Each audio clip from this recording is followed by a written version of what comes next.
Good morning friends. तो बेटा उस दिन अपन पढ़ लिया था पैराविद्युत पदार्थ के बारे में पढ़ रहे थे और अपन ने ध्रुवीय पैराविद्युत पदार्थ का पढ़ लिया था। आज उसका नेक्स्ट पार्ट है अध्रुवीय पैराविद्युत पदार्थ। ध्रुवीय आपको मैंने बताया था इसको क्या बोलते हैं, चीजों को अलग अलग करना, सेपरेट करना, यानी जिसके अंदर वे पदार्थ जिसके अंदर धनावेश और गुरुत्वाकर्षण धनावेश और ऋणावेश का गुरुत्व केंद्र क्या हो, अलग अलग बिंदु हो, उसे अपन क्या बोलते हैं, ध्रुवीय पैराविद्युत पदार्थ बोलते हैं। तो ध्रुवीय का उल्टा क्या होता है, अध्रुवीय। दैट मीन्स क्या हुआ, इसका मतलब बेटा ये हुआ कि वे पदार्थ जिसके अंदर धनावेश और ऋणावेश दोनों गुरुत्व केंद्र क्या हो, एक ही बिंदु हो, तो उसे अपन क्या बोलते हैं, अध्रुवीय पैराविद्युत पदार्थ बोलते हैं। दैट मीन्स देखो बेटा, मैंने आपको एक एटम बनाया इस तरह से, मैंने कहा ये तो धनावेश का गुरुत्व केंद्र है और इसके जस्ट पास में क्या है, ऋणावेश का गुरुत्व केंद्र, यानी वे पदार्थ जिसके अंदर धनावेश और ऋणावेश के गुरुत्व केंद्र के मध्य जो दूरी होती है, दूरी कितनी हो, शून्य हो। धनावेश और ऋणावेश के मध्य दूरी कितनी हो, शून्य हो, उसे अपन क्या बोलते हैं, अध्रुवीय पैराविद्युत पदार्थ बोलते हैं। यदि इसकी आप शेप की बात की जाए तो एक्चुअल में शेप बेटा आपको इसकी ऐसे मिलती है कि इसमें बीच में जो धनावेश और ऋणावेश साथ में मिलते हैं, यानी दोनों बीच क्या नहीं मिलता, कोई भी डिस्टेंस नहीं मिलता है।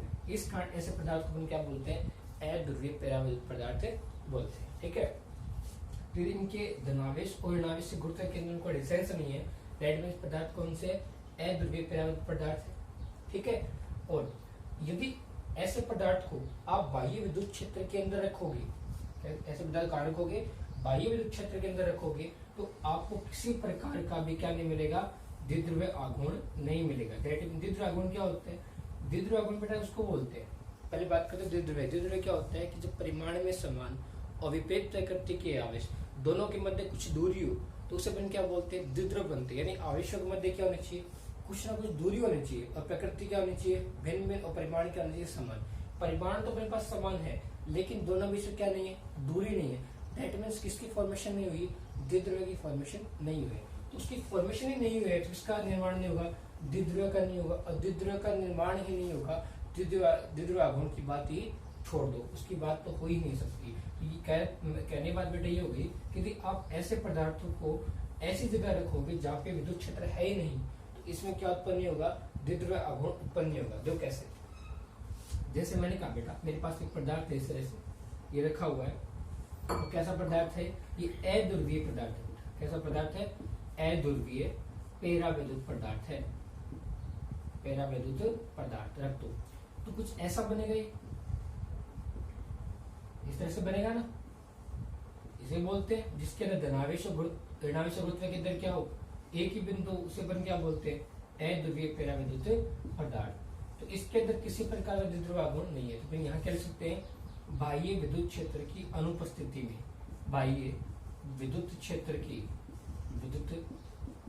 की क्या है, अनुपस्थिति है बेटा। क्लियर हुआ, यानी यदि ऐसा कंडीशन है, दैट मीन्स क्या है, that means E equal to 0, यानी E की वैल्यू कितनी है, 0 है, तो यहाँ पे किसी प्रकार का द्विध्रुव आघूर्ण नहीं है। लेकिन यदि मैंने कुछ ऐसा कर दूं, क्या इसकी सेकंड फॉर्मेशन है, और इसमें मैंने क्या अप्लाई कर दूं, एक बाह्य विद्युत क्षेत्र आरोपित कर दूं, यानी बाहर से मैं क्या कर दूं, इलेक्ट्रिक फील्ड इसके ऊपर अप्लाई कर दिया जाए, तो कुछ इस तरह से बनेगा ना,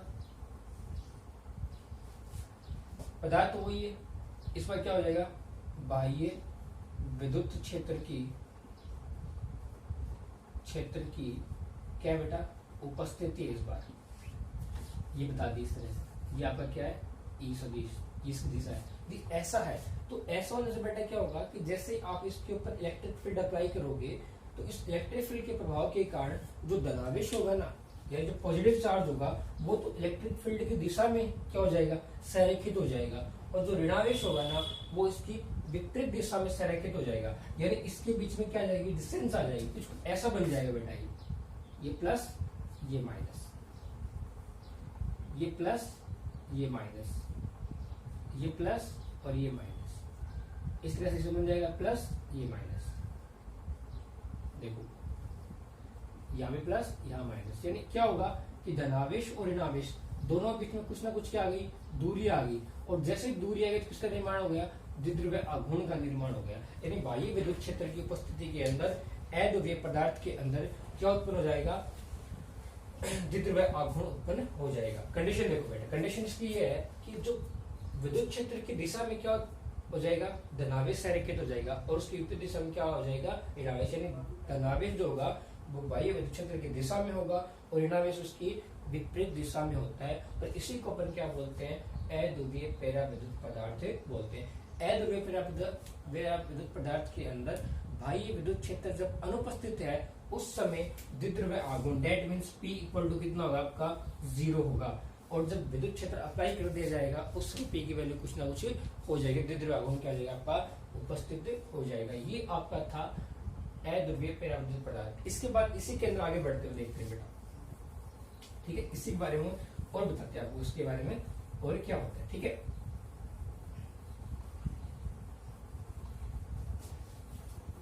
तो अपन पढ़ रहे हैं पराविद्युत पदार्थ के बारे में पढ़ रहे थे, ध्रुवीय पढ़ लिया और अपन ने अध्रुवीय दोनों पढ़ लिया, ठीक है। इसी के रूप में अपन आगे बढ़ते हुए बताते हैं नेक्स्ट क्या है। अपन ने क्या देखा कि इस अध्रुवीय पदार्थ के अंदर क्या किया अपन ने, अध्रुवीय पदार्थ के अंदर जब अपन ने बाह्य विद्युत क्षेत्र आरोपित किया, देखो ध्यान से, कि जब अध्रुवीय पदार्थ था, जब उसके ऊपर अपन ने इलेक्ट्रिक फील्ड अप्लाई नहीं किया उस समय उसके ऊपर किसी प्रकार का नहीं था, द्विध्रुव आघूर्ण उत्पन्न नहीं था, क्लियर हुआ। लेकिन जैसे ही अध्रुवीय पदार्थ के ऊपर अपन ने क्या किया, बाहर से इलेक्ट्रिक फील्ड अप्लाई किया, तो ऐसा करने के बाद में, ऐसा करने में क्या हुआ बेटा, ऐसा करने में ये हुआ कि उस पदार्थ के अंदर एक प्रेरित द्विध्रुव आघूर्ण उत्पन्न हो गया। तो परिभाषा क्या बनी कि अध्रुवीय पदार्थ के अंदर बाह्य विद्युत क्षेत्र आरोपित करने पर द्विध्रुव आघूर्ण के अंदर, अध्रुवीय पदार्थ के अंदर प्रेरित द्विध्रुव आघूर्ण का उत्पन्न होना उस पदार्थ क्या कहलाता है, ध्रुवण कहलाता है। वापस सुन लेना कि अध्रुवीय पदार्थ के अंदर बाह्य विद्युत क्षेत्र आरोपित करने पर उस पदार्थ में द्विध्रुव आघूर्ण का उत्पन्न हो जाना उस पदार्थ क्या कहलाता है, ध्रुवण कहलाता है। यदि आपसे ध्रुवण की परिभाषा पूछ ले कि पराविद्युत पदार्थ का ध्रुवण क्या होता है, तो क्या बताओगे कि अध्रुवीय पराविद्युत पदार्थ के अंदर बाह्य विद्युत क्षेत्र आरोपित करने पर प्रेरित द्विध्रुव आघूर्ण का उत्पन्न होना क्या कहलाता है, अध्रुवीय पराविद्युत पदार्थ का ध्रुवण कहलाता है। क्लियर हुई मेरी बात, चलो आगे देखो। इसे अपन क्या बोलते हैं, ध्रुवण बोलते हैं। एक आपको होता है बेटा समदेशिक पराविद्युत पदार्थ, क्या बोलते हैं उसको, समदेशिक पराविद्युत पदार्थ। इसकी परिभाषा और देख लो आप, ये समदेशिक पराविद्युत पदार्थ क्या होता है। देखो एक बार के लिए,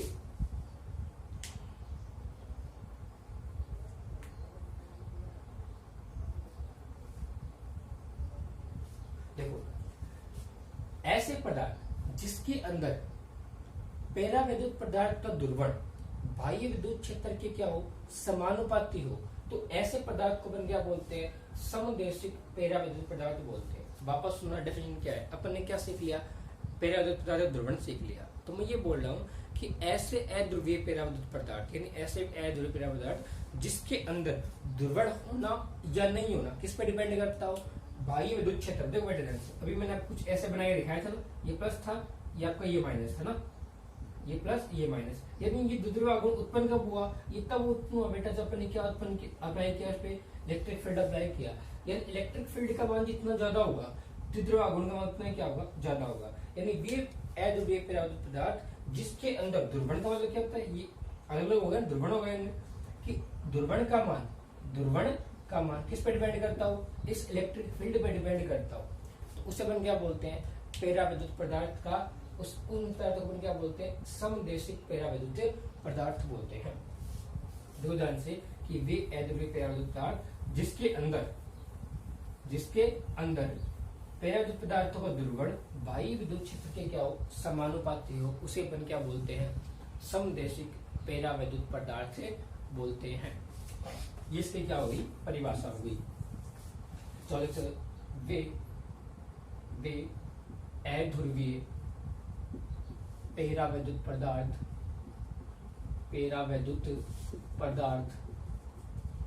जिसमें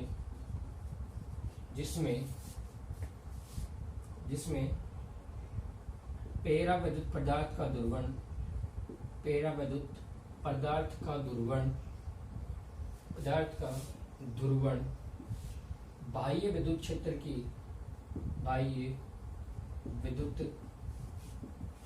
क्षेत्र की तीव्रता के समानुपाती होता है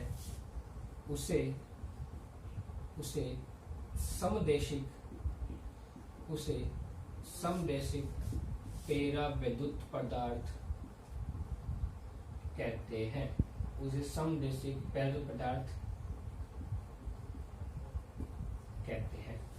क्लियर हुई बात बेटा? ये परिभाषा किसकी हुई? समदैशिक पेराविद्युत पदार्थ की होती है। एक टर्म आती है बेटा आपकी, क्या आती है? ध्रुवण सदिश। क्या आता है? ध्रुवण सदिश। हालांकि ये टर्म आपकी चैप्टर नंबर 17 के अंदर पढ़ेंगे अपन, ठीक है। इसको रिप्रेजेंट करते हैं कैपिटल पी सदिश से। क्या होता है देखो ध्यान से, किसी पदार्थ के अंदर एकांक आयतन में, कितने आयतन में? एकांक आयतन में, किसी पदार्थ के एकांक आयतन में द्विध्रुव आघूर्ण का जो मान है उसे अपन क्या बोलते हैं? ध्रुवण सदिश बोलते हैं। दैट मींस मैंने बेटा ये कह दिया कि वी आयतन, कोई पदार्थ मान लो पदार्थ आपका, जिससे अपन क्या देखा था, इसे कोई ना कोई आयतन तो होगा ना जिसके अंदर पदार्थ भरा हुआ है, उस आयतन को अपने वी मान लिया। कि मैंने कहा कि वी आयतन के अंदर इस पदार्थ का द्विध्रुव आघूर्ण कितना है? पी इसका क्या है? द्विध्रुव आघूर्ण है। तो एकांक आयतन में कितना होगा? पी अपॉन वी कर दो। यानी एकांक आयतन में क्या आ गया? द्विध्रुव आघूर्ण का मान आ गया। द्विध्रुव आघूर्ण किससे रिप्रेजेंट करते हो आप? पी से रिप्रेजेंट करते हो। किससे रिप्रेजेंट करते हो? पी से रिप्रेजेंट करते हो। और इस एकांक आयतन में द्विध्रुव आघूर्ण के मान को अपन क्या बोलते हैं? ध्रुवण सदिश बोलते हैं। इसको किसे रिप्रेजेंट करते हैं? कैपिटल पी सदिश से रिप्रेजेंट करते हैं। याद रखना है यहाँ पे, ये क्या है? द्विध्रुव आघूर्ण, और ये क्या आपका? ध्रुवण सदिश। इसे क्या बोलते हैं? ध्रुवण सदिश बोलते हैं। ये क्या बेटा आपका? द्विध्रुव आघूर्ण का मान। क्लियर हुई बेटा मेरी बात? कि एकांक, किसी पदार्थ के एकांक आयतन में द्विध्रुव आघूर्ण का जो मान है उसे अपन क्या बोलते हैं? उस पदार्थ का ध्रुवण सदिश बोलते हैं। और रिप्रेजेंट कैसे करते हैं? इसको पी सदिश से रिप्रेजेंट करते हैं। क्लियर बात बेटा? ध्रुवण सदिश क्या होता है आपका बेटा? पी सदिश होता है। तो इन सभी टर्म्स को यूज करते हुए किसको? समदैशिक पदार्थ को, ध्रुवण सदिश को, दैट, और तीसरा कौन सा जो अपन ध्रुवण पढ़ा था, इन सबको यदि यूज की जाए, देखो ध्रुवण सदिश बन गया ना। उससे पहले अपन क्या पढ़ चुके? ध्रुवण क्या होता है? कि अध्रुवीय पदार्थ को जो बाह्य विद्युत क्षेत्र में रखा जाता है तो उसके अंदर क्या बना रहता है? द्विध्रुव आघूर्ण बना रहता है। इसी को अपन क्या बोलते हैं? ध्रुवण बोलते हैं। और ध्रुवण से अपन क्या बना लिया? ध्रुवण सदिश बना लिया, ठीक है। तो अपन क्या बोलेंगे? किसी रेखीय समदैशिक पेराविद्युत पदार्थ, किसी रेखीय समदैशिक पेराविद्युत पदार्थ के अंदर ध्रुवण सदिश, किसी, दैट मींस जिसकी बात कर रहा है वो अध्रुवीय पदार्थ की बात कर रहा है ना, किसी रेखीय समदैशिक पेराविद्युत पदार्थ के अंदर ध्रुवण सदिश, कौन सा सदिश बेटा आपका? ध्रुवण सदिश। और ध्रुवण सदिश किससे लिखते हो आप? पी सदिश से लिखते हो ना। यानी ध्रुवण सदिश समानुपाती होता है बाह्य विद्युत क्षेत्र के, और बाह्य विद्युत क्षेत्र क्या होता है बेटा आपका? ई सदिश। यानी रेखीय समदैशिक पेराविद्युत पदार्थों के अंदर ध्रुवण सदिश आपका जो पी सदिश है वो बाह्य विद्युत क्षेत्र के क्या होता है? समानुपाती। सीधी सी बात है, आपको कर बताया था मैंने कि विद्युत क्षेत्र का मान जब ज्यादा होगा पी सदिश का उतना ही क्या होगा? आपका ज्यादा होगा। इसके क्या होगा? ये समानुपाती हो गया। और जैसे ही आप इस समानुपाती चिन्ह हटाते हो, प्रोपोर्शन साइन इलिप्स करते हो, हटाते हो, क्या निकलता है? एक कॉन्स्टेंट निकलता है। उस कॉन्स्टेंट को हम क्या बोलते हैं? काई बोलते हैं। ये सिंबल किसका बेटा? काई का सिंबल है, ई सदिश।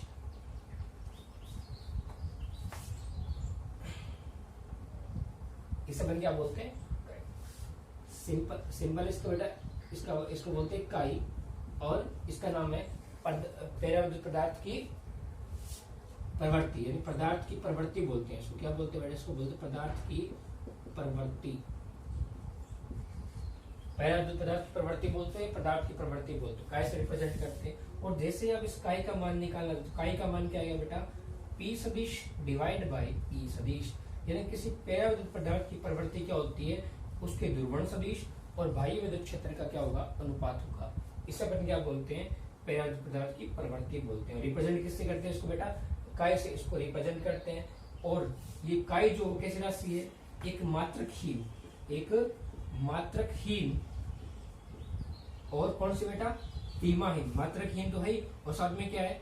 जैसे मात्रकहीन नहीं होगा तो क्या नहीं होगा, बीमा भी नहीं होगा। तो कैसे राशि मात्रकहीन और बीमाहीन राशि है। कैसी राशि बेटा ये एक मात्रकहीन और बीमाहीन राशि है। क्या पदार्थ की प्रवृत्ति इकाई। क्लियर है मेरी बात। देखो बेटा इतना कंप्लीट हो चुका है। अभी मात्रकहीन और बीमाहीन कैसी है ये टॉपिक बेटा यही कंप्लीट हो चुका है बेटा।